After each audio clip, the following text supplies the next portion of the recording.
Mas Ferry Irwandi kali ini bikin gempar dunia. Bukan dunia nyata saja, tapi dunia pergaiban juga gitu. Gimana enggak, jam 12 malam dia live tiba-tiba nantangin dukun. Nggak takut disantet kan Mas Ferry. Anehnya, yang takut tuh bukan Mas Ferry-nya, tapi dukun-dukun yang jadi mitra untuk duelnya. Katanya Mas Ferry punya backingan supranatural yang luar biasa gitu. Sepertinya harus kita bahas ini teman-teman. Yang sebenarnya terjadi adalah kita tuh selama ini terjebak dalam hal-hal gaib, logika yang mistika gitu, mistik gitu. Dan sampai sekarang itu kita terjebak dalam hal itu yang dimana kolot yang membuat kita takut seakan-akan nggak bisa terbang kayak burung dalam sangkar. Apa teman-teman sadar gitu ya, dukun, hal-hal gaib gitu, dunia tak kasat mata itu cuma bikin kita takut untuk melangkah lebih jauh. Seakan-akan kita sudah tahu kita pasti gagal, makanya kita minta bantuan yang hal yang tidak bisa dilihat. Gimana enggak ya, bisnis harusnya sukses gitu, malah dibilang dia pakai guna-guna atau ada something gitu. Kemudian orang yang terkenal karena karyanya dia, tapi dibilang pakai susuk. Orang sakit dibilang bisa sembuh, katanya harus ke dukun dulu, bukan ke dokter. Alhasil apa? Bukannya sembuh, malah berakibat lebih fatal.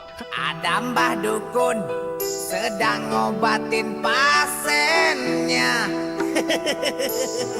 Kasian gak sih para dokter profesional, psikolog, dan lain-lain yang sudah menginvestasikan uang, cita-cita, tenaga mereka untuk negeri ini supaya menjadi lebih baik, tapi malah kalah dengan dukun yang kredibilitasnya patut kita curigai gitu loh. Rasionalitas itu harus jadi senjata utama kita. Percaya hal gaib tanpa bukti itu kelemahan, bukan kekuatan kita. Ayo sadar, kita harus sadar. Hidup kita bukan ditentukan oleh para dukun atau bahkan hal-hal gaib semata. Kita ini manusia modern. Kita bukan boneka mitos. Gimana ya? Andaikan Indonesia 10 tahun kita meninggalkan hal itu, apa yang terjadi? Bisa jadi kita sudah mengubah 1% di Indonesia gitu. Yang kita alami sekarang gitu, menjadi Indonesia yang lebih baik. Angka melek huruf meningkat, dan juga kita akan sadar akan profesionalitas, kita percaya dengan orang yang lebih profesional, cakrawala budaya juga kita semakin hargai gitu. Yang paling penting, mental awareness jadi meningkat, dan juga hal-hal yang kita takutkan ini nggak pernah terjadi gitu teman-teman. Tapi naasnya kita masih terjebak dalam kubangan lumpur terkait dengan hal-hal gaib dan supranatural ini. Aku mau katain ini sebenarnya, kalian tuh yang berkontribusi besar dan yang berkontribusi dalam logika dan mistika dan hal-hal supranatural, hal gaib yang menakutkan masyarakat. Kalian yang bertanggung jawab atas tumpah darah, kesedihan, tangisan mereka,